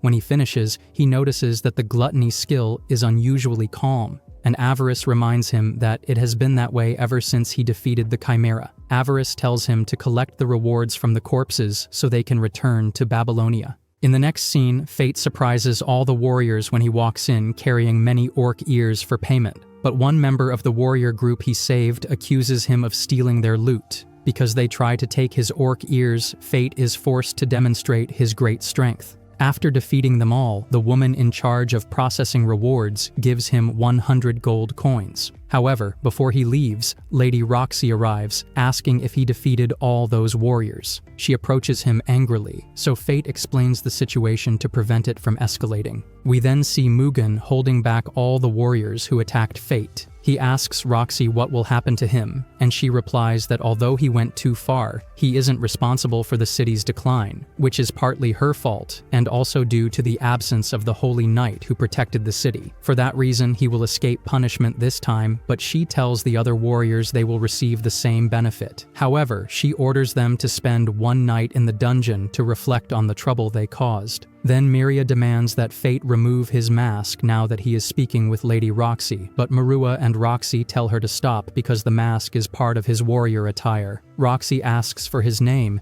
and he replies that it's Cadaver. After confirming his identity, she asks him not to cause any more trouble. Before leaving, she also advises him to take care of his appearance because it draws too much attention. Hearing this, Fate quickly leaves, intending to change his look. Later, the protagonist meets the boy from the weapon shop. The boy says he knows about his fight with the warriors and offers to let him use his combat gear. Before that, he introduces himself as Jade Stratos and explains he's only had his shop for 3 months. When they arrive at the shop, Jade asks Fate to use his products in exchange for promotion. Jade admits he was looking for a warrior to form a mutually beneficial partnership, so he asks if Fate wants to work with him, and Fate quickly agrees. In the next scene, Jade gives Fate a new set of equipment, including new clothes. He tells Fate it will cost only 80 gold coins, surprising him, but Jade says he'll only charge 40. Leaving the shop, Fate heads to find a cheap place to eat. On the way, he sees a young woman he can't take his eyes off,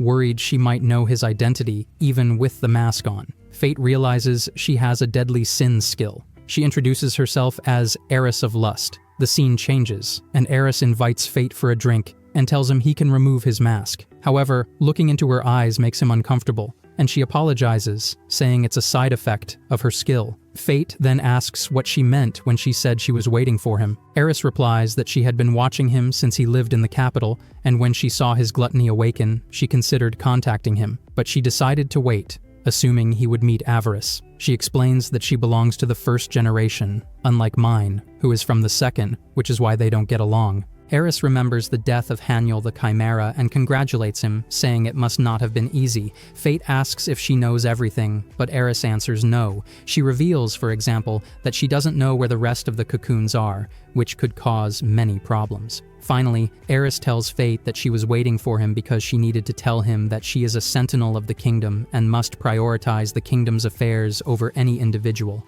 so that one day everyone will benefit. For that reason, she says, Roxy Hart must die in Galia. Her words anger Fate, who questions her decision, but Aerys gives her reasons, justifying it by saying it will create a future pillar of the kingdom with an incredible skill, and that Roxy's death will guide the kingdom toward the right choice. Fate, very upset, tells her that her death will bring nothing good, and then leaves, promising to stop Aerys's plan. The next day, Northern informs Roxy that they lost contact with a squad that went to Galia to collect raw materials. She asks where the squad was headed, and he tells her to the Great Ravine. Lady Roxy then tells her companions that they will proceed to rescue them, so they set off toward Galia. Meanwhile, Jade tells the protagonist that to make an ideal sheath for the sword Aerys, he needs a magic crystal. Since the royal army controls the supplies, it's very difficult to obtain one. Hearing this, Fate asks where he can find a magic crystal, and Jade answers,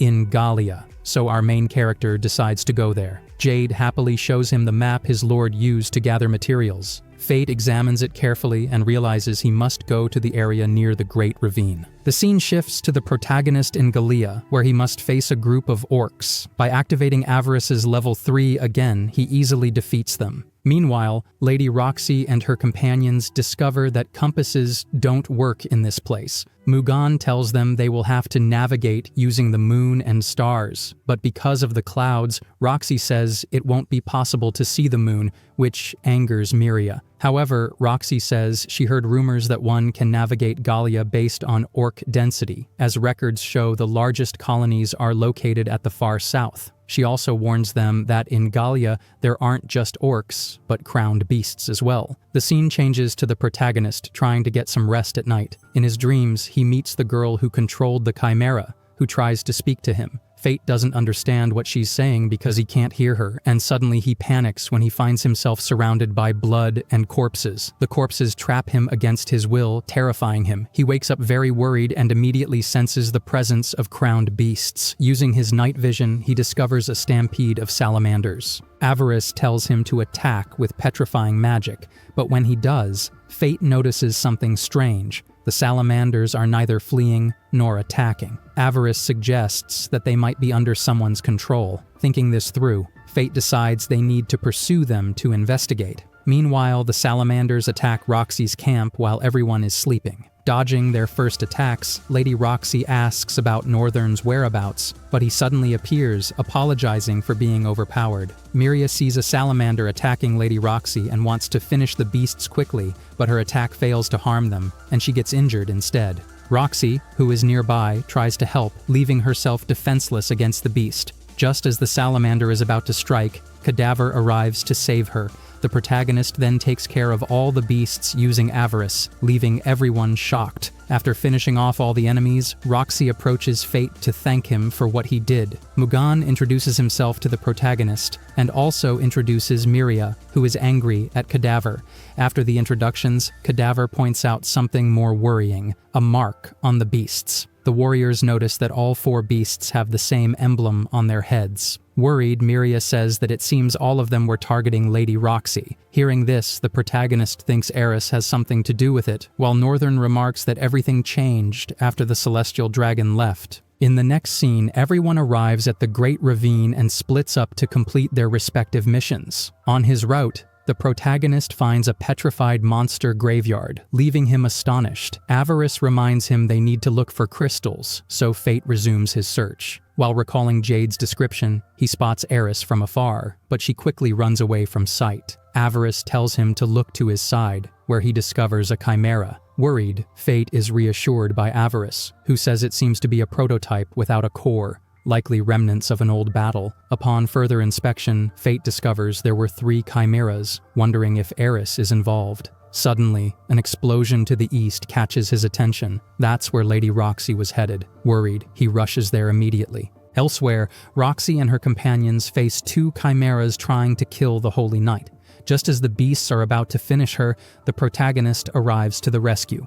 Fate explains that the chimera's weakness is their core, which powers their movement. Hearing this, Roxy and Miria prepare to help him finish them off. However, the chimeras try to prevent them from getting close, not knowing that Fate has the fire-resistance skill. Passing through the flames, he creates the perfect opening for Roxy to defeat one chimera. Meanwhile, Miria blocks attacks with her sword, but asks them to hurry or she'll die. Seeing this, Fate quickly helps her despite her dislike of him. Roxy orders Miria to evacuate everyone, including her partner, because she and Cadaver will take care of the rest. We then see them prepare to repeat their coordinated attack from earlier, easily defeating the chimera. Now, they face the last enemy standing, who uses another technique to attack, forcing Fate to save Lady Roxy again, this time earning her trust. Later, Fate wakes up at the bottom of a pit and realizes his mask is missing. Panicked, he searches for it before Roxy wakes up, and after finding it, she awakens in pain. Fate creates a fireball to light the place and tells Roxy about the chimeras. He then asks if she found the supplies she was looking for. Sadly, she tells him they were too late because the entire base and the squad were reduced to ashes. She then asks who told him about the chimeras, and he answers, a Galia survivor. Roxy asks if it was a girl with a giant axe. She had seen her in her territory and later heading here. Knowing she is referring to mine, the protagonist pretends not to know, but Roxy says that girl was traveling with a masked young man, forcing Fate to admit it's him. He asks her not to look at him directly, and she apologizes, confessing he reminds her of someone who lives in the capital and whom she always feels is by her side. Suddenly, Roxy wonders if she did the right thing for Fate, and he reassures her, saying she surely made him happy. Unexpectedly, his semi-starvation state activates, forcing him to flee from Roxy. During his escape, he encounters the remaining chimera and violently attacks it, completely controlled by Gluttony. When he finishes, he notices the chimera also has an emblem, making him suspect once again that Aerys is involved. Suddenly, after Roxy reaches his side, an explosion draws their attention. They see fossilized animals filled with magic crystals. In the next scene, the group emerges to the surface, where Miria is happily waiting for Lady Roxy. A month later, Roxy challenges the protagonist to a fair duel. Fate, not understanding her reasons, wonders if he did something wrong, and Miria tells him it's because of all his violent outbursts against others, events that started since they returned from the Great Ravine. She questions how such things were possible. The protagonist replies that everyone who got hurt attacked him first. Lady Roxy admits she understands his situation, but she can't ignore his violent acts. To remedy these issues, she suggests he join the royal army, so thugs will avoid causing him trouble. However, Fate refuses, thanking her for her concern but saying he's someone who doesn't follow orders. Hearing this, Roxy tells him he will then have to spend time in a jail cell to reflect. But Fate says he doesn't want that, and immediately prepares to fight her without even unsheathing his weapon. During the fight, Fate is surprised he can't overcome Roxy despite having better attributes. With great skill, she pushes him to his limits, even breaking his mask. Roxy tells him that if he doesn't take the fight seriously, she will expose his identity. For that reason, Fate decides to grant her wish by using a Holy Knight technique, shocking everyone. He explains he can do so thanks to his special sheath, which enhances his holy weapon techniques.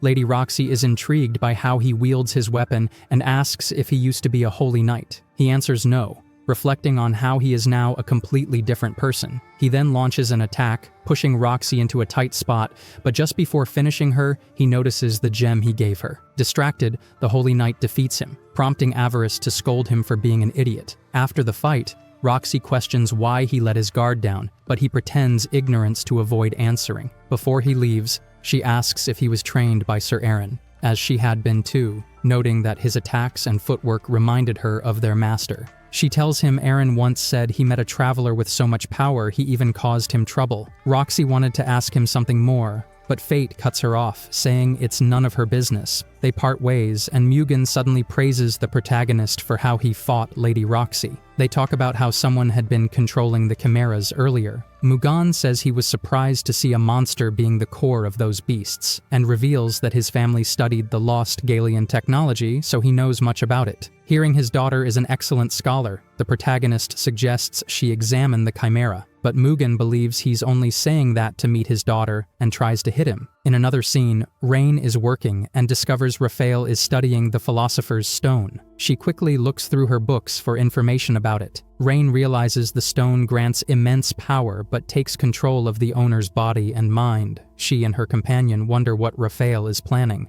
The scene shifts to the protagonist at dawn, thinking about Mind's words, how she suggested he attempt Domain E, the power level of the celestial dragon, which is extremely difficult to achieve. In the present, Fate wonders how he will accomplish that when suddenly an alarm rings throughout the city. Northern informs Roxy that a massive stampede is heading toward the city. Roxy orders her troops to intercept the enemy while civilians take shelter. Fate sees it's a march of death and how Roxy leads the army to face it. Although he believes she can handle it, he enters semi-starvation mode just in case. Aerys then tells him something is coming from the east toward the army. Using his special eye, Fate sees underground something like a whale quickly approaching.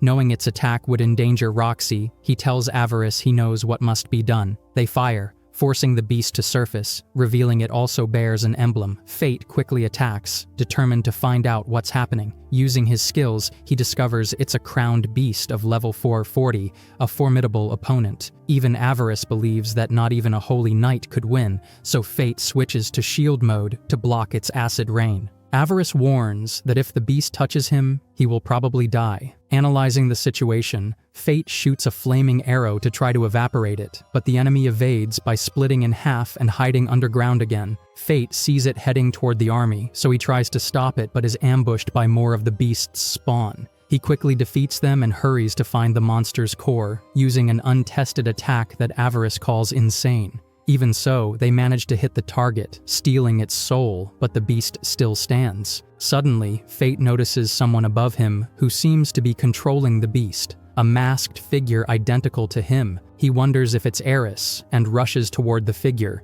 but Aerys warns him his opponent has a sin weapon. Realizing it's likely Aerys, Fate charges, but slimes protect her. They then discover why those creatures never die even when struck directly. They split infinitely. Aerys warns his master that because of this, the slime will be a formidable foe. During the battle, the slime engulfs Fate, allowing him to destroy it from the inside. Aerys tells him not to overdo it with his gluttony, because if his stats suddenly spike, he could overload. Fate says he intends to defeat Aerys first, but his attacks fail to harm her.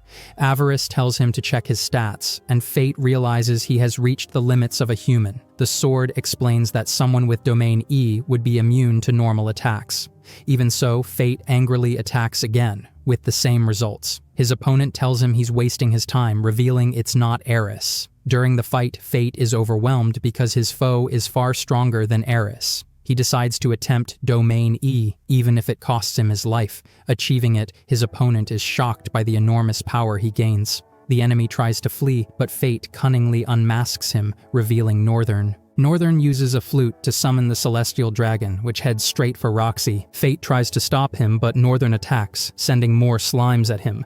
Realizing he won't make it in time, Fate panics. Elsewhere, the army is terrified as the celestial dragon approaches. Mugan orders his companions to find shelter, while Roxy prays for strength from her father, determined to face the beast. But at the first strike, she's paralyzed, forcing Fate to save her. He uses all his strength to block the dragon's attacks, shattering his mask in the process. Lady Roxy, seeing the protagonist's face, is stunned. Turning to her, Fate simply says, "It's been a long time." Aerys immediately congratulates the protagonist for having forced the secret shield technique, saying it was amazing. After greeting Roxy, she is shocked to see his eyes, but Fate quickly asks her to step back while she still can. Deeply ashamed, Fate apologizes for deceiving her all this time and thanks her for everything she did for him. Roxy, seeing him walk away toward the celestial dragon, begins to cry, worried for her friend. But Fate is determined to finish his task, telling Aerys that he's counting on him for this. After trapping the celestial dragon, they realize the beast can still attack. Northern admits he's surprised to see Fate immobilize the celestial dragon and then launches his attack, trying to pressure the protagonist into losing control. Fate worries because the technique he used earlier should have lowered his stats, but it didn't. His rival explains that there are 3 reasons. First, forcing himself to reach Domain E exhausted him. Second, he's using part of his strength to maintain the technique. And lastly, Northern confesses he's not even fighting seriously. The protagonist ignores him and continues attacking, following Aerys' advice not to distance himself from Northern. But his rival notes that Fate is attacking recklessly and realizes that if he moves too far from the dragon, he'll lose control of his technique. Hearing this, Fate panics, giving Northern the chance to wound him and cut off his arm. Northern then prepares to kill Fate for causing him such suffering. However, Fate suddenly impales him with his sword, having previously used illusion magic to lower his guard. Northern, shocked, asks if he really sacrificed his arm to do this. Fate confirms it was all or nothing, and then cuts him in half, killing him. When doing so, Fate is transported inside Haniel's core, where he meets the girl again. She introduces herself as Luna and thanks him for killing her, saying it was for the best. But she also apologizes for no longer being able to stop the fate awaiting him. The ground begins to crumble, and Fate realizes she had been the one containing his gluttony. Luna confirms it, regretting that she can no longer do so, because if he devours the celestial dragon, he will lose control of himself. As Fate is about to fall into the void, Aerys, in her human form, saves him, demanding they quickly return to the battle. Before leaving, Fate thanks Luna for warning him about his destiny, but still assures her he will kill the dragon. Together with Aerys, he returns to the battlefield and prepares to finish the celestial dragon, which suddenly breaks free of his trap. Fate knows he must end it quickly before his energy runs out. He throws his sword at the beast's face and then punches it with his fists. Aerys complains about being used as a thrown weapon, but Fate tells him not to worry. He then uses the appraisal skill to check the celestial dragon's stats. He discovers the dragon has higher stats than him, and Aerys warns him not to get overconfident just because he's using Domain E. Nevertheless, Fate leaps onto the beast, cutting off its limbs one by one. The celestial dragon counters, but Fate ignores the danger and kills it anyway. After finishing the enemy, his gluttony begins consuming him, and he struggles to resist. Before becoming a threat, he considers unlocking a new level of avarice to reset his stats, so that if he loses control, the danger will be minimal. He then collapses unconscious. Later, Mine approaches Fate, who begs her to kill him. She scolds him because she warned him this would happen and prepares to fulfill her promise. But before she can strike, Roxy saves Fate and demands to know what she intended to do. Fate feels ashamed for being seen like this and avoids eye contact, but Roxy starts crying, asking if he thought she would hate him for telling the truth. She tearfully tells him that no matter his power, he will always be her fae, and begs him not to take his own life. Suddenly, Fate feels his gluttony calming down, which is strange. Roxy then asks him to return to Babylon with her. Fate is shocked that she still accepts him despite knowing the truth, and, overcome with emotion, collapses onto her lap, completely drained of energy. The scene changes to Fate waking up, not knowing where he is. He tries to move his arm, only to remember Northern had cut it off, wondering how long he had been asleep. Suddenly, Aerys and Mine burst into the room. She tells him not to worry about it, then returns Aerys to him, who scolds Fate for forgetting and abandoning him. Aerys explains they went to Central Galia to find him because a monster had carried him away after Mine left him behind. She apologizes, saying she was busy dealing with Envy, Northern's weapon, since it would be disastrous if it found another master like him. Shocked, Fate asks what was going on, and Mine explains Northern was being controlled, that Envy, the Black Cannon Sword, was actually the one in command. This surprises everyone, even Aerys, who didn't know Envy had mind control abilities. Fate asks if they destroyed it, but Mine tells him these weapons are indestructible, so she decided to throw it to the farthest side of Galia. Aerys then tells Fate that after showing his power, she now needs his help.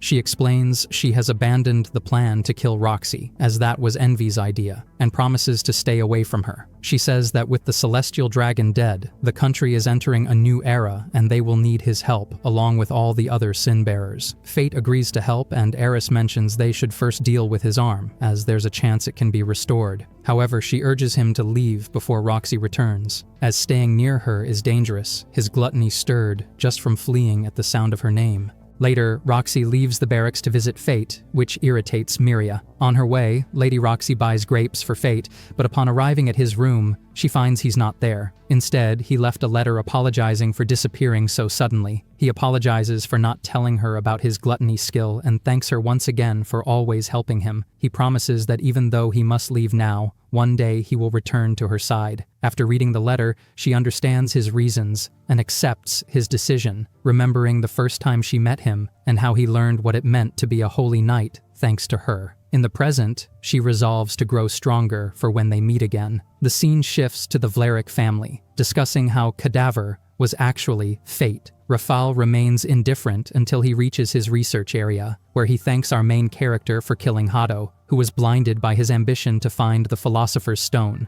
Meanwhile, Fate uses Aerys to regenerate his arm and then heads toward the capital to meet his companions, but not before fighting many slimes in Galia to earn money and keep Aerys happy.